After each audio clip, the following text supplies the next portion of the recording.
Chapter 6. Conspiracy to Steal a Presidency. Between 9 and 10 p.m. John Reed and other editors are working late inside the New York Times building. It's a 5-story building nestled between other major print outlets close to City Hall known as Newspaper Row. A messenger enters Reed's office, walks toward his desk and drops a small envelope on it. He turns and exits as fast as he entered. Reed picks up the envelope, in no rush takes a moment to open it. He reads it, then pushes his chair back, stands and motions to a few editors nearby, waving the note in the air. He attracts attention. "Gentlemen. This is from Democratic Chairman Senator Barnum of Connecticut. He's asking what the final numbers are from Louisiana, South Carolina, Oregon, and Florida." The editors in the room are perplexed by the question because each of them has already come to the conclusion by the popular votes that Hayes lost to Tilden by over 254,000 votes. Reed blurts out, "Don't you see? Barnum and probably other Democrats are in doubt about the returns from these states. We must claim victory for Hayes." One of the editors takes the note from Reed, reads it. "This is wishful thinking on your part. Barnum is just inquiring to see if his numbers matches ours and other news outlets. Tilden beat Hayes fairly by over 250,000. John Reed ponders for a moment and responds, "If my headline for the morning edition, 'A Doubtful Election,' creates curiosity, then hopefully others will follow my lead. The worst that can happen is they'll ignore it and think me insane." One of the other editors is not pleased. "Think it? Your distaste for Democrats is apparent and has overpowered your judgment. We are professional journalists, we report facts, not invent them." The editor turns to Edward Carey and asks, "Do you think the board will appreciate one of their managing editors going rogue?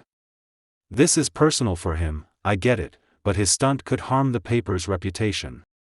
Edward Carey, a member of the New York Times board, walks up to Reed, who is studying the returns on the tote, and asks, "Hewitt already asked by what majority Tilden has defeated Hayes and I told him the numbers."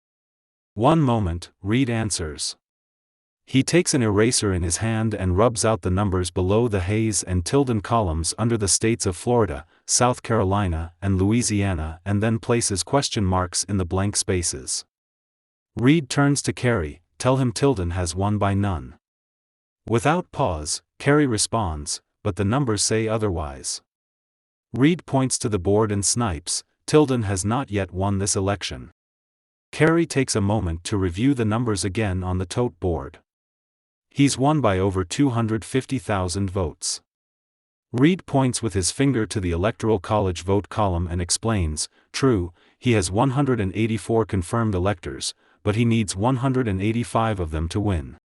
Carey to Reed argues, "Every newspaper in the country is reporting a Tilden victory." Reed argues, "They may be, but I'm not." Annoyed by Reed's stance, Carey checks his watch for the time.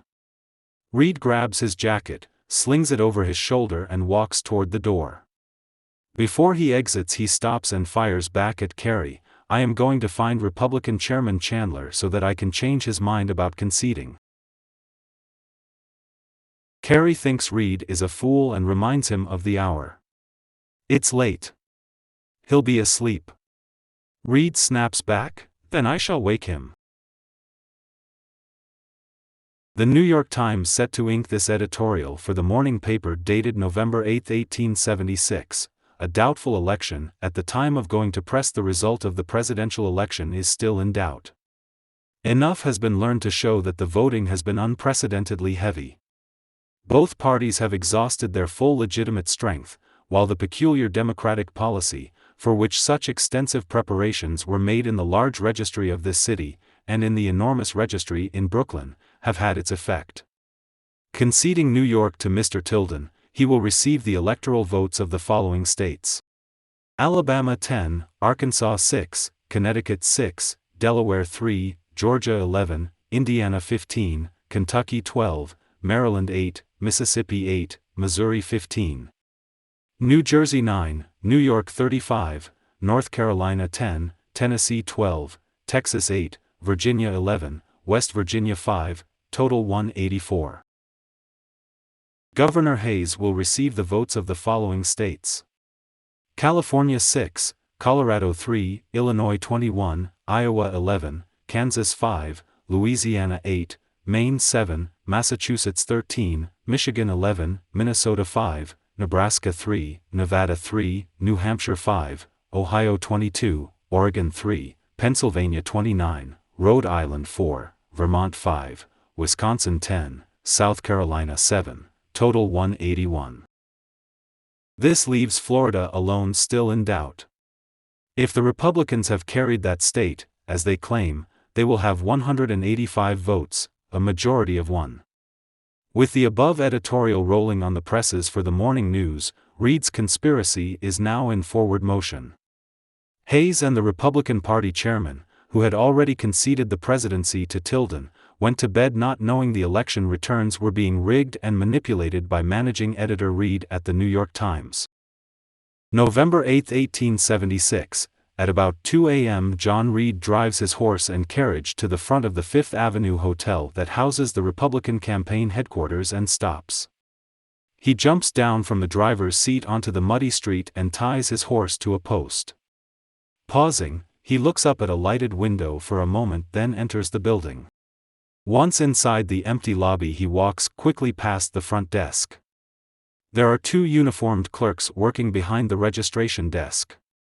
At first, neither takes notice, but the older of the two clerks is actually one of the owners of the hotel.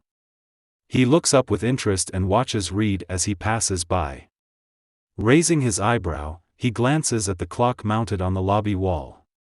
Noting the hour, he murmurs under his breath, "A little late for a reporter to be visiting."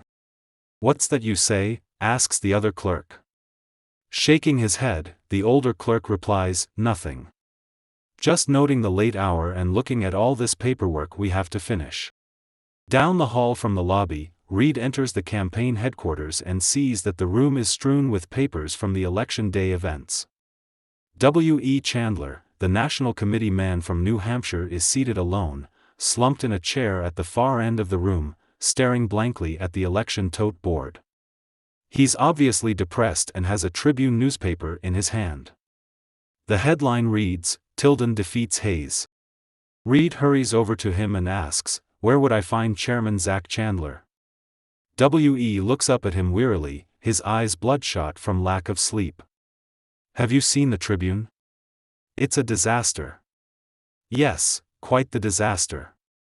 "Now again, where would I find Chairman Chandler?" W.E. glances at the clock on the near wall. "At this hour?" Getting annoyed at the man's lackadaisical attitude, Reed raises his voice, "I must speak with him now." W.E. brushes off Reed's urgency and looks back down at the newspaper in his hand. He's probably drunk and sleeping it off in his room. Reed quickly looks around the room to see if there is anyone else he can get to help him in his quest. There is no one available, and he says to W.E. Chandler, "I must speak to him immediately." Looking back up wearily, W.E. asks, "For what reason?" Reed blurts back, "I need his permission to send wires to the Southern Republican Party leaders. The New York Times is not conceding to Tilden."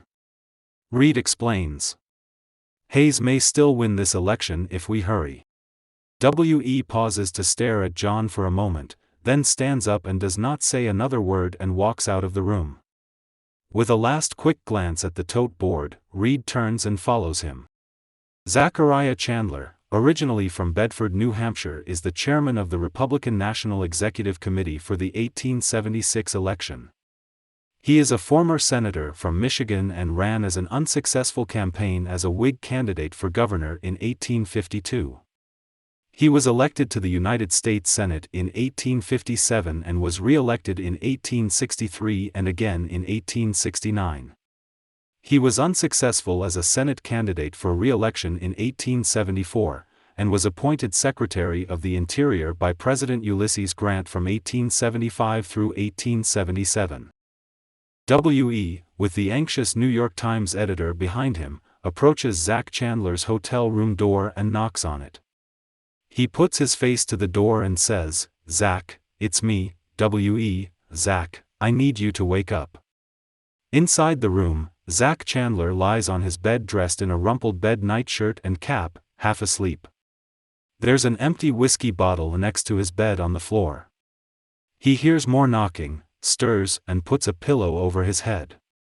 He yells out, "Go away, I'm sleeping."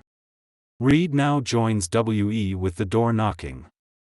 W.E. pleads, "Please Zach, wake up and answer the door. We have important news concerning the outcome of this election." Zach struggles to get up.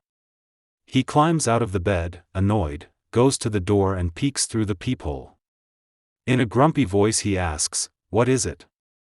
And who is that with you?" "I have Mr. Reed, the managing editor from the New York Times. He says he has news about the election." Zach, now a little more alert, recognizes the name Reed. "Yes, I know who he is. What does he want?" Reed, getting impatient with the conversation through the closed door, interrupts. "Sorry to wake you, sir, but the news I have may change the outcome of the election. Can I please come in and discuss this with you?" With an audible sigh, Zach opens the door and motions for the men to enter. Reed and W.E. Chandler enter and stand just inside the door as Zach lies back down on the bed, placing an arm to cover his eyes to block the light. The chairman is annoyed with this interruption of sleep, demands, "What news is so important that you wake me at this hour?" Reed begins to blurt out his explanation. "Sir, we have a chance to turn this election around to favor Hayes. After a careful examination of the results by me and the staff at the Times, I realized that the southern states of South Carolina, Florida and Louisiana are in doubt." Lowering the arm covering his eyes, Zach, now more alert, sits up. "There was no doubt by any election reports I received. Those 3 states are under reconstruction and federal control." Chairman, Reed replies. "Yes, Republican control," Zach answers, narrowing his eyes. "And what of it?" Reed sees that Zach may finally be catching on. "Yes, that's right. Hayes can take this election from Tilden by the Electoral College if we can convince the Republican state leaders to count Hayes the winner." Zach turns to stare out the window for a moment, allowing these thoughts to sink in and asks, "What is it you want from me?" Reed steps closer to Zach, "Your permission to send wires to the Republican chairman of these states." Zach ponders the request for a moment and asks, "Any others?" Reed figures, why not ask for more, and adds, "Oregon, Nevada and California too." Zach contemplates the request for a moment and questions Reed's motives. "Mr. Reed, you must really despise Tilden to be doing this." Reed replies, "He's a Democrat. Isn't that reason enough?" Zach stands up and approaches him. Looking the editor directly in the eye, he replies, "Very well. Go ahead, do whatever you think is necessary, although I think you're insane and are probably wasting everyone's time." Finally, Reed thinks to himself, "We'll see if he feels the same in a couple of days." Zach and Reed shake hands. Then Reed turns, giving W.E. a quick nod, and walks briskly out of the hotel room. While listening to Reed's receding footsteps, Zach leans over into W.E.'s ear and says softly, "Follow him, W.E., and report his actions back to me." Moments later, W.E. rushes through the lobby, in an effort to catch up with Reed. They both walk to the telegraph office in the hotel lobby and find a closed sign on the window. Reed moves to an empty desk, pulls out a chair and sits down.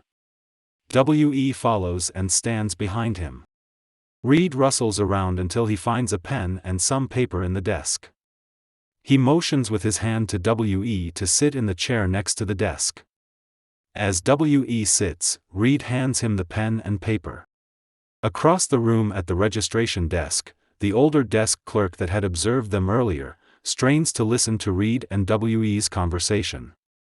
The younger clerk also takes notice this time and asks in a lowered voice, "What do you suppose they're up to?"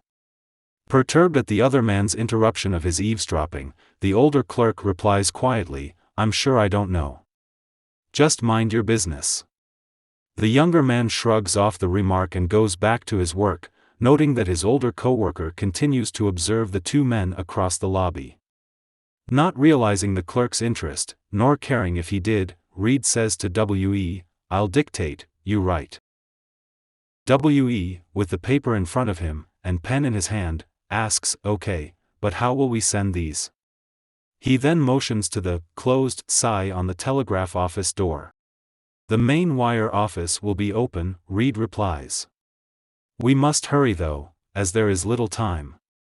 W.E. Chandler writes the information as Reed dictates, to D.H. Chamberlain, South Carolina. "Hayes is elected if we can carry South Carolina. Can you hold your state? Answer immediately. Sign it Chairman, Zach Chandler." Reed waits for W.E. to finish writing and says, "We'll use the same message to the other states. We can fill in the names of the other states and their chairman when we get to the wire office." Approvingly, W.E. responds, "Of course," as he finishes with the message. They both stand from their chairs and walk toward the hotel's front entrance door. Back at the front desk, the older hotel clerk watches Reed and W.E. leave the hotel. He goes to a nearby coat rack and pulls his coat and hat off the stand. He turns to the younger clerk and says, "Keep an eye on things. I have something I need to attend to." He puts on his coat and walks out the front entrance. It is about 3 a.m. when Reed and W.E. arrive at the 23rd Street Telegraph office. The telegraph clerk behind the counter is reading back the message to be sent. Both Reed and W.E. become impatient while waiting for him to finish. "Is there a problem?" Reed questions the clerk. The older hotel clerk quietly enters the telegraph office building and leans against the wall with his hat tipped down a few feet away, listening to conversation between Reed, W.E., and the telegraph clerk. The telegraph clerk asks, "Who is going to pay for these?" W.E. steps forward and says, "The Republican Party committee. I'll authorize it." The clerk shakes his head. "No, my apologies, sir, but I'll need approval directly from the chairman." Reed grabs the invoice from the clerk and signs his name to it and writes down an account number. He pushes the invoice back to the clerk. "Here. This is my editor's account number. Charge it to the New York Times." The clerk pauses for a moment, examines the signature on the invoice and checks his account files for approved New York Times signees. After reviewing it, he walks over to the telegraph machine and proceeds with sending the telegrams. Reed and W.E. walk out of the building, never realizing the older man with the tipped hat is the older hotel desk clerk from Republican headquarters who just listened in on their entire conversation.